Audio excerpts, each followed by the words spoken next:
ما کارخونه اسلحه سازی داشتیم، ما کارخونه اتومبیل سازی داشتیم و کمونیست‌های جهان وطن و توده‌های همیشه خائن با کمال تأسف از بیشوری و بیسوادی ملت استفاده کرد و اینجاست که میگن شاه ملت رو بیسواد نگه داشت. نه، اگر شاه میخواست ملت رو بیسواد نگه داره سپاه دانش درست نمیکرد.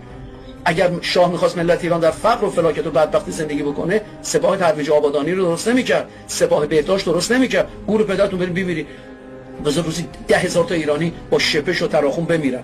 الان تو ایران شپش اومده، تراخون اومده، خود دولت داره اعلام میکنه روزی چند 10 نفر در تهران به دلیل بیماری سرطان که به خاطر آلودگی هوا دارن میمیرن.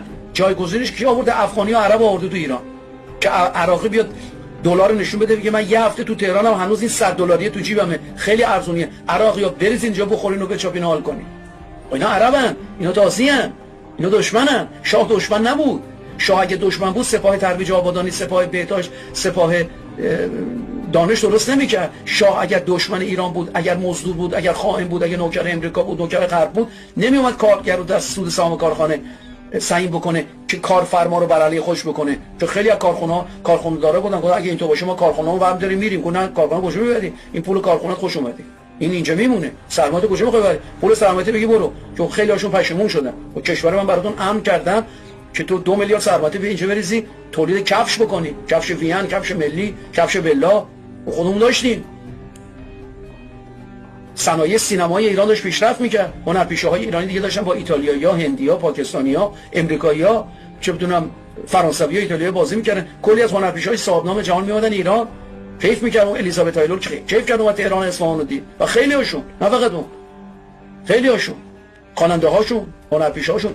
ایران تبدیل شد به یه نقطه‌ای که امروز تازه ترک‌ها و عربستان سعودی دارن با استفاده از طرح‌های دوران شاهنشاه دارن کشورشون رو میسازن.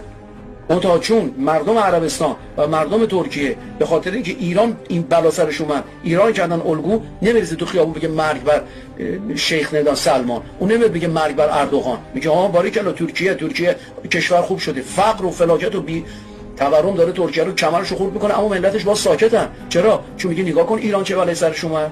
اگر این بلایی که بر سر ما سال 1979 اومد بر سر ترکیه اومده بود، بر سر عراق اومده بود، بر سر یک کشوری اومده بود توسط آخوندا، طبیعیه که مردم ایران یک کمی عقب نشینی میکردن. چون ما یه نمونه‌ای داشتیم تو دنیا. در 1979 دنیا ساکت بود، به صورت شرق و غرب بود. جنگ سرد بود بین شرق و غرب. همه دوربینا، همه نورافکنا اومد رو ایران و همه رو ایران تمرکز کرده بودن. برای همینه که ما هیچ نمونه‌ای نداشتیم و برای همینه که خیلی راحت این ضربه عظیم رو خوردیم. امیدوارم حرفای من رو جوونا متوجه بشن.